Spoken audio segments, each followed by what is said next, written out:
Hey everyone, and thanks for jumping back into the cryptoverse. Today we're going to talk about the total cryptocurrency market capitalization and discuss again how time is ultimately on our side. If you guys like the content, make sure you subscribe to the channel. Give the video a thumbs up. Also check out the Telegram channel, which you can find a link to in the description below.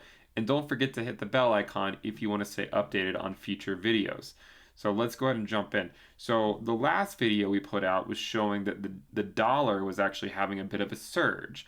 And while maybe it scared some people, regardless of what happens with the dollar and regardless of what happens with Bitcoin in the short term, I will still contend that time is on our side.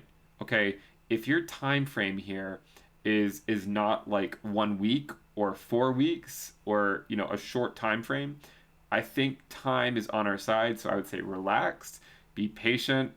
This cycle, in my opinion, this cycle isn't even close to being over. Of course, we could have corrections along the way, right? This is part of crypto. It's the price of admission. You can't go through a cycle without having dips, and we've already experienced some this cycle. We already had a 31% dip from 42K down to like 29K or so not too long ago. We had, I mean, last March before the bull market started, we had a pretty significant dip all the way from, it was like 10.5 all the way down to $3,800. So we can weather this storm, right? We can weather the storm if there are corrections along the way, no problem. So remember, this is the total crypto market cap. I haven't updated again since March 1st, but it's approximately 1.4 or 1.5 trillion, right? Somewhere around that. What's a few hundred billion among friends? It's somewhere around that area.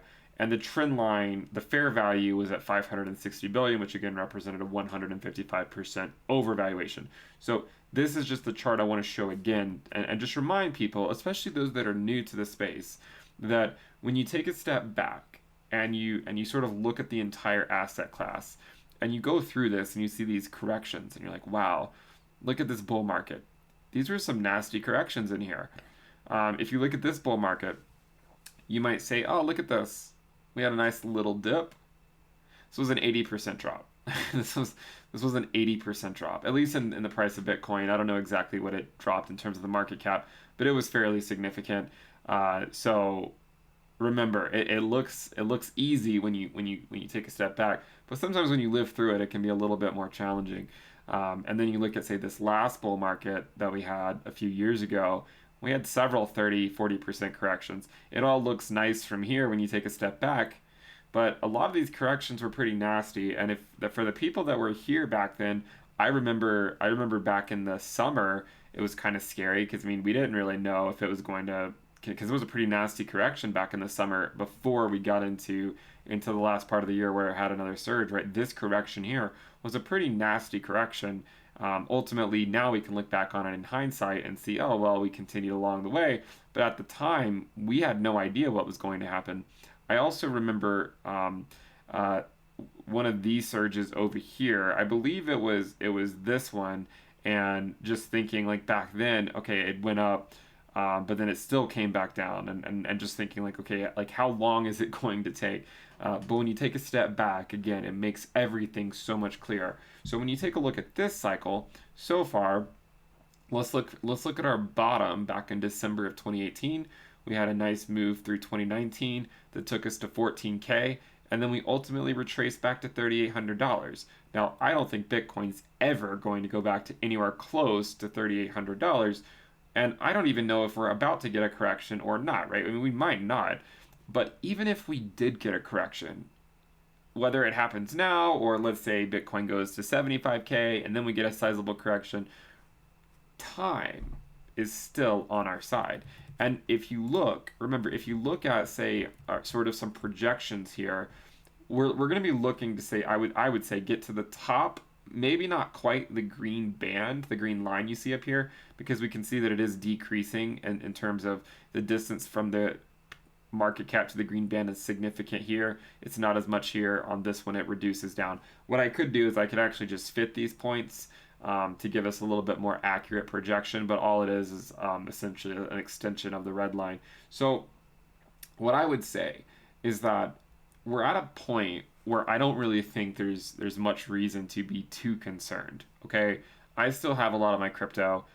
I have taken some profits, like for full disclosure, right? I have taken some profits because, I like to systematically offset risk. And if I have positions, especially in the altcoin, I mean, and in Bitcoin too, but especially in the altcoin market, if things are up 50x, nothing wrong with taking some profits and letting the rest ride. That way you hedge against any downside risk. Remember, we do have the premium list. If you guys are looking to join that, make sure you check it out. I think I'm going to end the sale in about 10 days. So if you want to lock in the lower rate and then stay at that rate as long as you don't cancel, I would encourage you to check that out, and we'll be there to help navigate the market cycle. Otherwise, the prices will go up, and I don't actually plan on lowering them back to that price for say the full package of what I offer.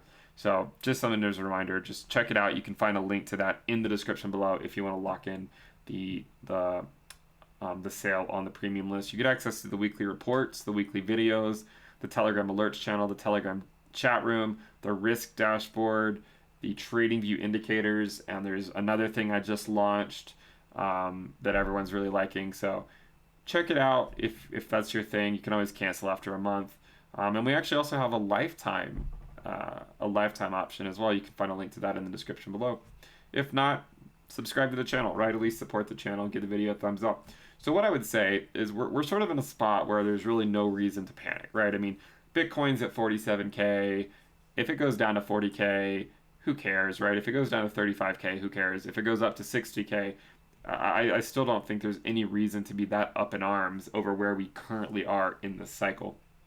Of course, there will be corrections along the way, but where I think you might want to consider being a little bit more aware of sort of where things might be in terms of the grand scheme of the cycle is if we approach this band up here, okay, in terms of the entire cryptocurrency market capitalization, we're still not anywhere close to it. It might seem like we're close to it, but this is a logarithmic scale. So it's going to take a few more $trillion for us to move up this. I mean, we're talking about another 3x probably, at least, before we could even be flirting with these levels.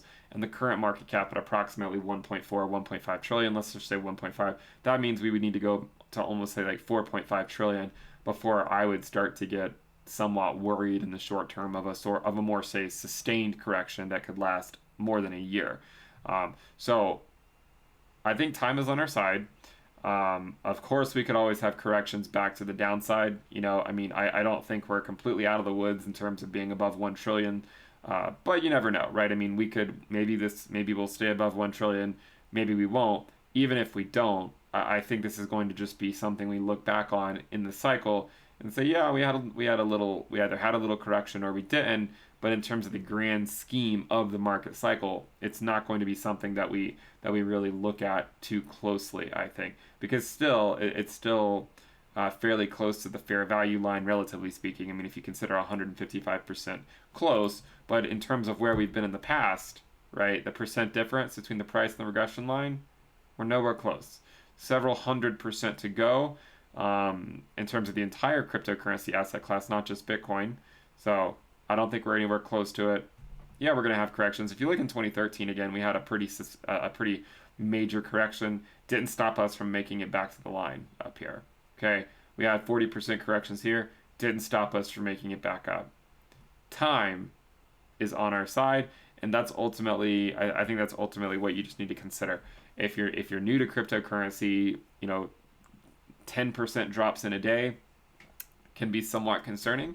But the more you stick around, the more you just become battle hardened to it, and you start seeing it as an opportunity, right? You see it as an opportunity, and then you can just figure out what your own risk level is, what your own risk tolerance is. I'm pretty risk averse.